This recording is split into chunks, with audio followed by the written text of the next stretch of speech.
ही पत्रकार परिषद यासाठी घेत होता की युपीएससीच्या परीक्षेत पास झाल्यानंतर डीओपीटी कार्मिक आणि प्रशिक्षण विभाग भारत सरकार हे ओबीसीचे विद्यार्थ्यांचं आरक्षण नाकारत आहे. एकदा परीक्षा पास झाल्यानंतर त्यांना नियुक्त देत नाही आणि 2016 पासून हे प्रकरण सुरू आहे. 2016 पासून 985च्या आसपास विद्यार्थी आहेत, त्यामध्ये 150 विद्यार्थी महाराष्ट्रातील आहेत आणि या विद्यार्थ्यांच्या नियुक्त्या जेव्हा अडकवल्या 2016 तेव्हा हे विद्यार्थी कोर्टात गेले, कॅटमध्ये गेले आणि दिल्ली हायकोर्ट, मद्रास हायकोर्ट अशा ठिकाणी हे विद्यार्थी जिंकलेत, त्यांच्या बाजूने निकाल लागला. या निकालाच्या विरोधात डीओपीटीने सुप्रीम कोर्टात धाव घेतली आणि सुप्रीम कोर्टात याचिका टाकली. ती 2017ची याचिका आतापर्यंत 2024-25 पर्यंत तिची सुनावणी झालेली नाही. म्हणून सर्व विद्यार्थी अडकून पडलेले आहेत की आम्ही पास झालोच नक्कीच की नाही, या पद्धतीने अडकून पडलेले आहेत. तर आता सध्या घडीला आमच्याकडे सुप्रीम कोर्टात तर आम्ही जाऊ शकत नाही.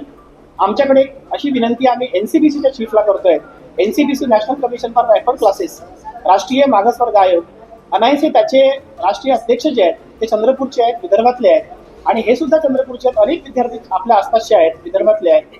तर त्यांना सुद्धा सर्वोच्च न्यायालयाच्या जजचा पॉवर आहे. सर्वोच्च न्यायालयाचे जज असतात तसा पॉवर आहे. ती कॉन्स्टिट्युशनल बॉडी आहे आणि ओबीसीच्या विषयांमध्ये कुठेही अधिकारांचा हनन होत असेल तर त्यांनी पुढाकार घेतला पाहिजे.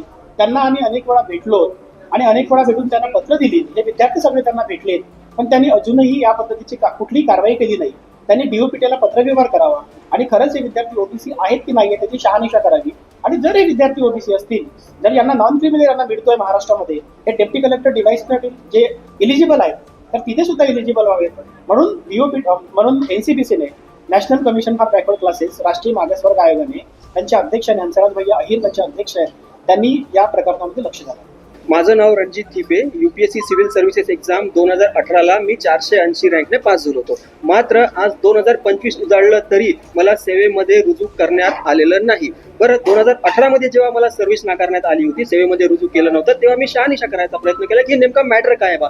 तेव्हा मला कळालं की केंद्र सरकारने 2015 पासून ओबीसी पास विद्यार्थ्यांना या पद्धतीच्या सेवा, काय म्हणताय तुम्ही, हा ओके 2015 पासून जे ओबीसी विद्यार्थी आहेत जे पास झालेले आहेत त्यांना आरक्षण नाकारलंय, त्यामुळे त्यांची सेवेमध्ये नियुक्ती होत नाहीये. तर हे पोरं ज्यांच्या नॉन क्रिमिनल स्टेटस नाकारलं गेलं होतं, ही सगळी पोरं जी आहे कॅटमध्ये गेली, हायकोर्टामध्ये गेली. तिकडे कॅटने आणि हायकोर्टाने या पोरांच्या बाजूने निर्णय दिला. त्याला डीओपीटीने चॅलेंज केलं आणि डीओपीटीने चॅलेंज केल्यानंतर हे जे मॅटर आहे सुप्रीम कोर्टामध्ये 2017 पासून पेंडिंग आहे. त्याच्यावर 1 मिनिट सुद्धा आजही हिअरिंग झालेली नाही आणि तेव्हापासून हे जे मॅटर आहे सुप्रीम कोर्टामध्ये पेंडिंग आहे. जे मुलं आहेत त्यांचे वय निघून चाललेले आहेत, आता दुसरे काही चान्सेस दिसत नाही आहेत. त्यामुळे आमची विनंती आहे की राष्ट्रीय मागासवर्गीय आयोग, ज्याचे की अध्यक्ष श्री हंसराज भैया अहिर आहेत, यांनी या विषयामध्ये हस्तक्षेप करावा. आम्ही वारंवार त्यांच्याकडे हे मॅटर घेऊन त्यांच्याकडे गेलो आहे. त्यांना शेकडोच्या संख्येने निवेदनं दिलेली आहेत. ते आम्हाला दरवेळेस आश्वस्त करतात की आम्ही बघतोय म्हणून. मात्र त्यांनी 2000 जेव्हापासून चार्ज घेतलेला आहे एनसीबीसीचा, तेव्हापासून आम्ही त्यांना दुसऱ्या दिवशीपासून भेटतोय, मात्र त्यांनी याच्यावर कोणतीही कारवाई केलेली नाही. तर माझी विनंती आहे की त्यांनी डीओपीटीला फक्त एक पत्र पाठवावं. एवढी घटनात्मक संस्था आहे, त्यांच्याकडे एवढा पॉवर आहे, सुप्रीम कोर्टाच्या जजचा पॉवर आहे. त्यांनी एक पत्र पाठवला तर डीओपीटीचे कर्मचारी लोटांगण घालत येतील आणि उत्तर देतील. पण त्यांनी हा पॉवर वापरण्याची गरज आहे. तर माझी विनंती आहे तुमच्या माध्यमातून की हंसराज भैया अहिर यांनी डीओपीटीला कम्युनिकेट करावं आणि हे जे पोरं आहेत ज्यांच्या नियुक्त्या रखडलेल्या आहेत यांच्या नियुक्तीचा मार्ग मोकळा करावा. बस.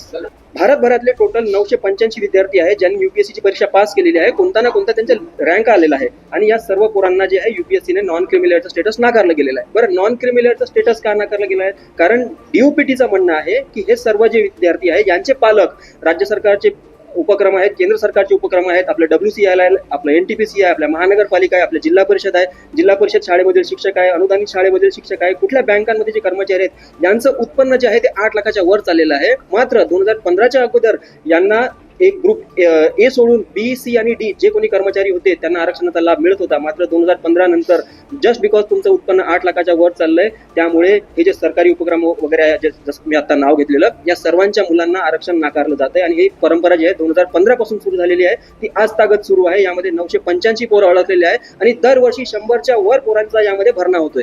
ही पोरं साधारण 2017 पासून जे आहे आतापर्यंत 985 झालेले आहेत आणि दरवर्षी पोरं ऍड होत आहेत. सुप्रीम कोर्टामध्ये केसेसमध्ये ते जॉईन होत आहेत. 15 पासून आहे. माझी 2018ची केस आहे. म्हणजे 2018 मध्ये मला कळालं की अशी काहीतरी भानगड आहे.